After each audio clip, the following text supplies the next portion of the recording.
Hi friends, last లెక్చర్లో WordPress థీమ్స్ని ఎలా customise చేయాలో చూసాము. ఈ లెక్చర్లో విజెట్స్ అంటే ఏంటి, అసలు విజెట్స్ ఎలా వర్క్ చేస్తే చూద్దాము. నేను విజయ్ కుమార్, మీరు చూస్తున్నది దాసరథి లెర్నింగ్స్.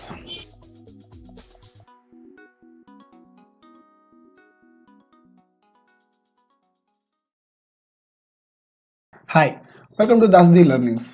సో లాస్ట్ లెక్చర్లో మనం కస్టమైజేషన్ గురించి చూసాము. సో ఈ లెక్చర్లో విజెట్స్ గురించి చూద్దాం. అసలు విజెట్స్ అంటే ఏంటి అంటే, సో మనకి వెబ్సైట్లో మనకి లెఫ్ట్ సైడ్ బార్ అనేవి ఉంటుంది. సో సైడ్ బార్స్ అనేవి ఉంటాయి. సో ఇక్కడ మనకి ఈ కనిపించేవన్నీ కూడా ఏంటంటే విడ్జెట్స్ ద్వారా క్రియేట్ చేసినవి అనమాట. సో వీటిని మరి ఎలా యూజ్ చేయాలి అంటే మన నీడ్ని బట్టి మనం యూజ్ చేసుకుంటాం. సో ఇక్కడ మేము కనుక విడ్జెట్స్ పేజ్లోకి వచ్చినట్లయితే మనకి ఇక్కడ కొన్ని అవైలబుల్ విడ్జెట్స్ అనేవి ఇక్కడ ఉన్నాయి, చూసారా. సో బ్లాక్ సైడ్ బార్, తర్వాత ఇక్కడ ఫోటర్ 1, ఫోటర్ 2. ఈ ఫోటర్ 1, ఫోటర్ 2 ఏంటంటే మనకి థీమ్స్ని బేస్ చేసుకొని రన్ అవి ఉంటాయి. సో ఇక్కడ మీరు బ్లాగ్స్, సో ఇక్కడ మీరు ఇవన్నీ కూడా just drag and drop themes అనమాట, ఆప్షన్స్ అనమాట. సో ఇక్కడ కనుక మీరు చూసినట్లయితే సెర్చ్ అని ఉంది. సో మీరు ఈ బ్లాక్ సైడ్ బారే చూద్దాం. So blog side bar, so first ఏముందండి, రీసెంట్ పోస్ట్. ఇక్కడ recent post, recent comments, archives, next archives, next categories, meta search. So వీటిని మనం చేంజెస్ అలాంటివి చేసుకోవాలన్నా, సో చేంజెస్ చేసుకోవాలి అనుకుంటే జస్ట్ ఇలా డ్రాగ్ అండ్ డ్రాప్ చేస్తే సరిపోతుంది. మనకి ఎలా కావాలనుకుంటే అలాగా.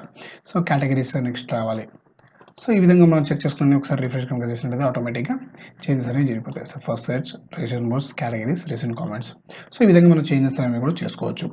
దీని తర్వాత మనం అక్కర్లేదు తీసేయాలి.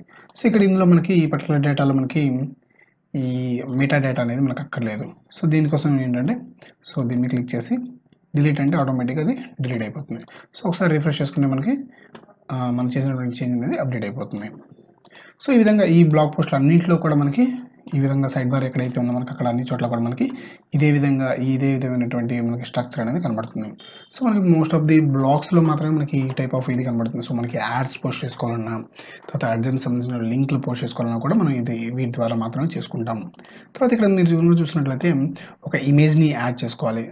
సో క్యాలెండర్, నేను ఒక క్యాలెండర్ని ఇక్కడ యాడ్ చేశాను. సో చూడండి, ఒకసారి రిఫ్రెష్ చేస్తే నాకు ఇక్కడ క్యాలెండర్ అనేది సెర్చ్ బార్ కింద యాక్టివేట్ అయిపోయింది. సో ఈ క్యాలెండర్ అనేది ఏంటంటే మన డేట్ని బట్టి తర్వాత ఆటోమేటిక్గా అప్డేట్ అనేది అయిపోతుంది. నెక్స్ట్, సో క్యాలెండర్ అక్కర్లేదు, డిలీట్ చేసేస్తాను. డిలీట్ చేస్తే ఆటోమేటిక్గా చేంజ్ అయిపోతుంది. నెక్స్ట్, తర్వాత ఇమేజెస్ గ్యాలరీ. సో ఒక ఇమేజ్ని నేను ఇన్సర్ట్ చేయాలనుకున్నాను. మీకు ప్రాబబ్లీ చెప్పాలంటే పెయిడ్ యాడ్స్ అని కొన్ని ఉంటాయి, అలాంటి వాటిని కోసం వీటిని యూస్ చేస్తాను అన్నమాట. సేవ్. సో క్లిక్ చేసినట్లయితే మీకు ఇక్కడ ఆటోమేటిక్గా ఇమేజ్ అనేది వచ్చేస్తుంది. సో ఇక్కడ మీకు వీటిని ఏంటంటే మనకి కొన్ని లోకల్ అడ్వర్టైజర్స్ ఉంటారనమాట. సో మనం వాళ్ళని అప్రోచ్ అయినప్పుడు అలాంటి వాళ్ళ కోసం ఇమేజెస్ అనేవి బాగా యూజ్ అవుతాయి. సో దీని కనుక మీరు లింక్ కూడా ఉంటుంది. సో దీన్ని క్లిక్ చేసే పట్ల వాళ్ళ వెబ్సైట్కి రీడైరెక్ట్ చేయొచ్చు. సో ఇలా ఎన్నో ఆప్షన్స్ అనమాట. అక్కడ లేదనుకుంటే డిలీట్ చేసేసుకోవచ్చు. Next, custom HTML. సో ఈ కస్టమ్ HTML ఏంటంటే మనకి గూగుల్ అడ్సెన్స్కి సంబంధించిన కోడ్ అంతా కూడా ఏంటంటే మనకి జావా స్క్రిప్ట్ రూపంలో ఉంటుంది. సో దాన్ని మనం ఈ HTML ద్వారా యాడ్ చేసుకొని పేస్ట్ చేసుకుంటాము. తర్వాత పేజెస్. సో ఎన్ని పేజెస్ ఉన్నాయి. సో ఈ పేజెస్ని కనుక మనం ఇన్సర్ట్ చేసుకున్నట్లయితే ఆటోమేటిక్గా మనకి ఇక్కడ పేజెస్ కూడా వచ్చేస్తాయి. About us, blog. సో ఒక రకంగా చెప్పుకోవాలంటే మెనూ అని కూడా మనం అనుకోవచ్చు, సైట్ మెనూని. సో ఈ విధంగా మనం ఎలా కావాలనుకుంటే అలా మనం వీటిని యాడ్ చేసుకోవచ్చు. సో ఈ విధంగా మనం విడ్జెట్స్ అనేవి వాటిని మనం యూజ్ చేసుకుంటాము. సో ఇది ఫ్రెండ్స్, విడ్జెట్స్ సంబంధించిన లెక్చర్. ఈ వీడియో కనుక మీకు నచ్చినట్లయితే లైక్ చేయండి. ఈ పర్టికులర్ సిరీస్ని మీ ఫ్రెండ్స్కి షేర్ చేయండి. Thank you for watching Dasarathi learnings. Thank you.